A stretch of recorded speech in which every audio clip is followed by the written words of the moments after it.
Introduction: The Middle Ages.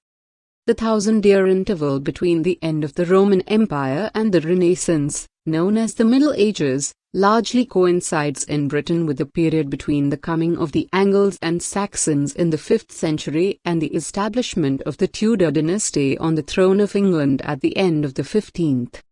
The Norman conquest of 1066, which marked the end of Anglo-Saxon England, divides this period in two. The language of the pre-conquest era is known as Old English or Anglo-Saxon. It is so remote from modern English that it requires to be learned or translated if it is to be understood. The form of the language as it is recorded from the 12th century to the mid-15th is known as Middle English. It is distinguished from Old English by, among other things, the gradual loss of inflections, so that the grammatical relations between words come to be conveyed, as in modern English, by their order in a sentence rather than by their endings, and by the disappearance of grammatical gender. Middle English is easier for the modern reader to understand than Old English. Old English. In popular opinion, English literature begins with Chaucer in the 14th century. English literature predates Chaucer by many hundreds of years. The Angles and Saxons produced a vernacular literature in verse and prose which is recorded in manuscripts earlier than those containing the literatures of other Western European countries. The four chief manuscript collections of Old English poetry, the Vercelli Book, the Junius Book, the Exeter Book and the Beowulf manuscript, date from about the year 1000. The Venerable Bede tells us how an unlettered cowherd named Cædmon was inspired to compose a song about the creation in Old English verse, the text of which is preserved, that had been in the 680s when Bede was a boy. By the time of Bede's death in 735 a carved stone cross had been erected at Ruthwell in southwest Scotland, bearing upon it Old English verses which form part of the remarkable poem known as The Dream of the Rood. Bede himself composed verse in his mother tongue, and leading clerics of his day composed and exchanged Latin riddles. Some of the many extant Old English riddles may date from the 8th century, as may heroic poems such as Deor and Beowulf itself. The striking poetic elegies such as The Ruin, The Wanderer, The Seafarer and The Wife's Complaint are probably of almost equal antiquity. The authorship, place and circumstances of origin of these poems are unknown, though they must come from the fusion between the Mediterranean literacy of the clergy and native traditions of composition at the courts of the kingdoms of the Angles and Saxons. The intense literacy of the Roman missionaries to Britain and their successors in the 7th century, particularly Theodore of Tarsus, Archbishop of Canterbury, 669–90, and of natives such as Bede, faded. King Alfred later wrote that when he had come to the throne of Wessex in 871 there were hardly any priests who could understand Latin. But the decay of Latin created a need for a more widespread literacy in English, and Alfred inaugurated a series of translations from Latin which established a tradition of general writing in English. Apart from his own translations, Alfred's reign saw the inception of the Anglo-Saxon Chronicle, which was to be continued until the 12th century. Towards the end of the 10th century there was a widespread renewal of culture, known as the Benedictine Revival, involving all the arts. From this period come most of the Anglo-Saxon literary manuscripts, and such late poems as Brunanburh, The Phoenix, The Battle of Maldon and Judith. This last is not represented in this selection, and nor are the many paraphrases of scriptural narratives and lives of the saints which form the bulk of extant Old English verse. Religious verse is here represented by Cædmon's hymn, The Dream of the Rood and short extracts from The Phoenix and the poet Cynewulf. Pride of place is given to the epic Beowulf, much the largest as well as the greatest poem to survive, and to the elegies, but room has been made for representative passages from Alfred and from the homilies of Ælfric and Wulfstan. The literature of the Anglo-Saxons, religious or secular, is united by its ethical orientation and the value it places on the collected wisdom of common experience. Most, though not all, of the verse translations included are by the editor of the Old English section of the volume.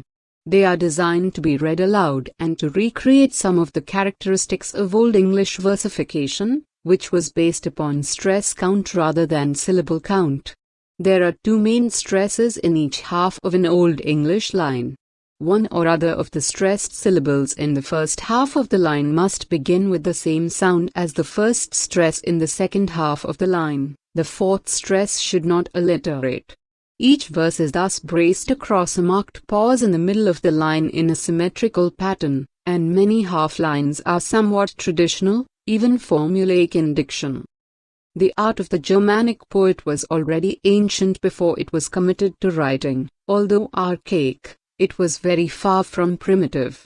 Indeed, the history of Old English poetry, so far as it can be reconstructed from its patchy survival and conjectural chronology, seems to show a qualitative decline in the last century of Anglo-Saxon England.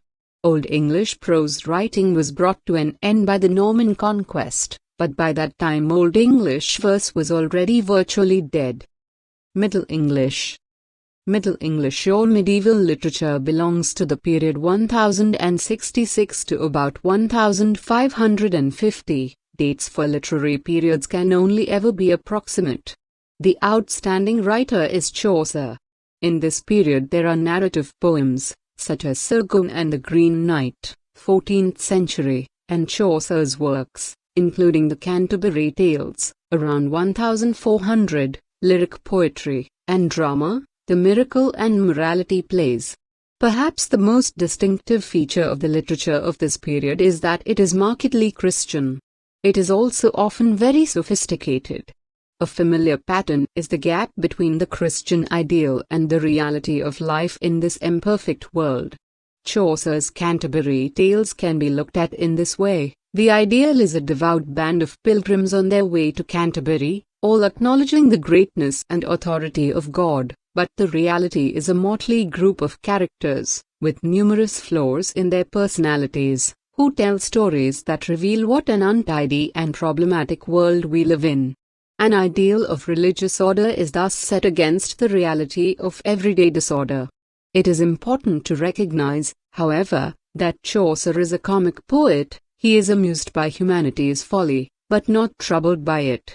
Confident that God's order prevails, he can enjoy the imperfections of fallen man and woman, weighing them against the ideals of Christianity.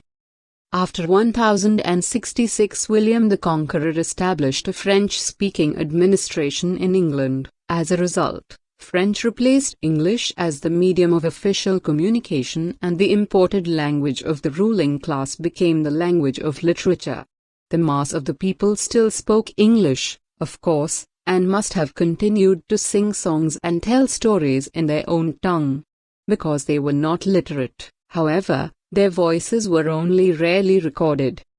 Not only are the non-literate majority excluded by definition, but so are their compatriots who wrote in Latin or in Anglo-Norman, as the form of French used in England is called.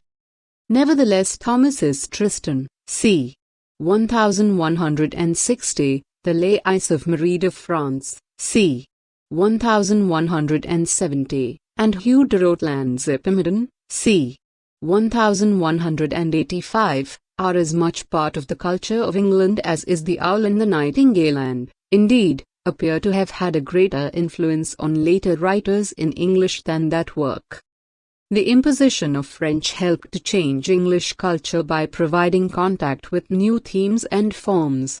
France was the fountainhead of the new currents of thought which flowed through the literature, learning, art and spirituality of Europe in the 12th century, and which have led historians to describe this period as a Renaissance. French-speaking England, united politically with Normandy until 1204, was closely in touch with the new ideas, both in Latin and in the vernacular, and these influenced writings in English as profoundly as those in Anglo-Norman. The Nightingale of the Owl and the Nightingale, written around 1200, speaks of love and springtime in the accents of the 12th century French troubadours. Moreover, having arrived in English poetry, she is here to stay. and when the unknown author of Inkreen Wis writes in the early 13th century of the nature of spiritual love, he does so in a way which is deeply affected by the mysticism of Bernard of Clairvaux, 1090 to 1150, and Hugh of St. Victor, 1096 to 1141.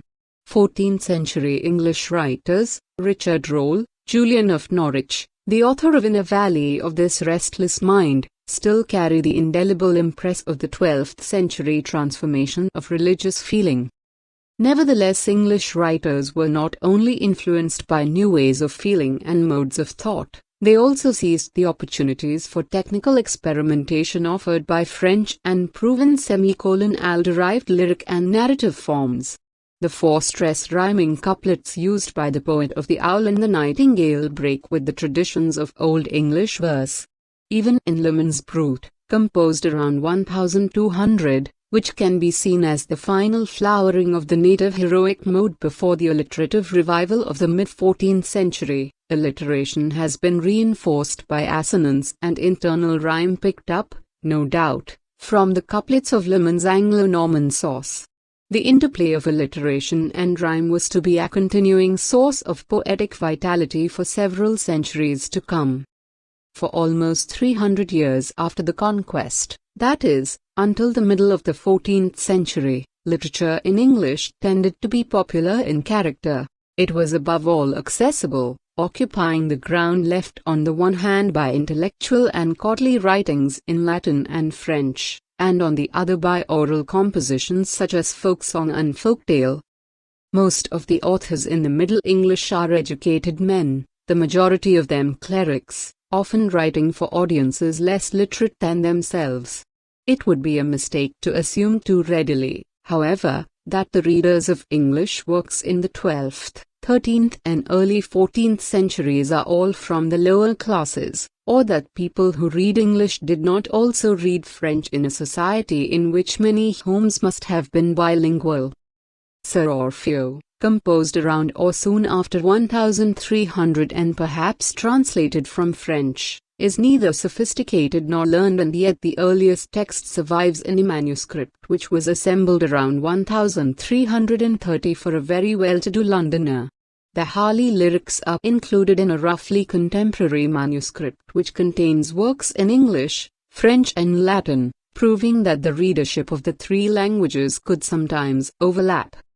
Lanlyn was one of a generation of great poets born in the 1330s and 1340s, including Geoffrey Chaucer, John Gower and the Gaun poet, whose dates are uncertain, who grew up at a time when French was losing ground to English, even at court.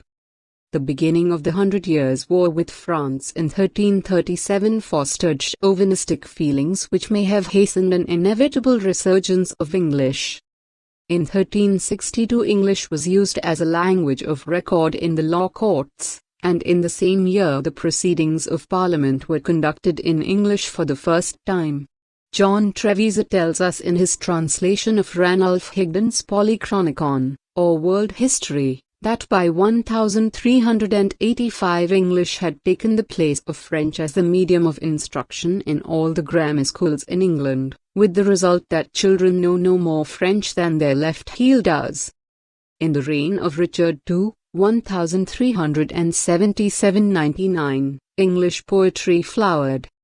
Gower, slightly older than Chaucer, wrote in French, Latin and English. The fact that Chaucer's works, read by members of the court, are all in English is striking evidence of the status and capacities of his native tongue. An aspect of this new status, though one which is still not fully understood, is the revival of alliterative poetry which takes place from the mid-14th century, and which includes Lanlyn's Piers Plowman, Sir Gawain and the Green Knight, Patience and Mortiatio. The York Butcher's play of the Death of Christ, though Stan's Ake, is also a product of this fashion. It is in Piers Plowman, the first versions of which were written before any of Chaucer's major works, that Middle English poetry can be said to come of age.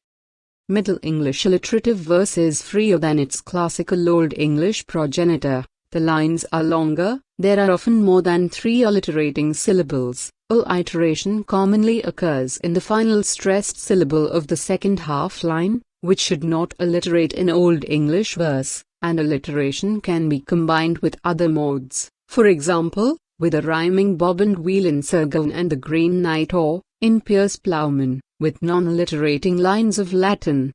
The fashion for alliterative verse lasted for about 100 years in England and was then taken up in Scotland, where the earliest surviving alliterative verse was written in the 1440s and where it did not die out for another century and a half.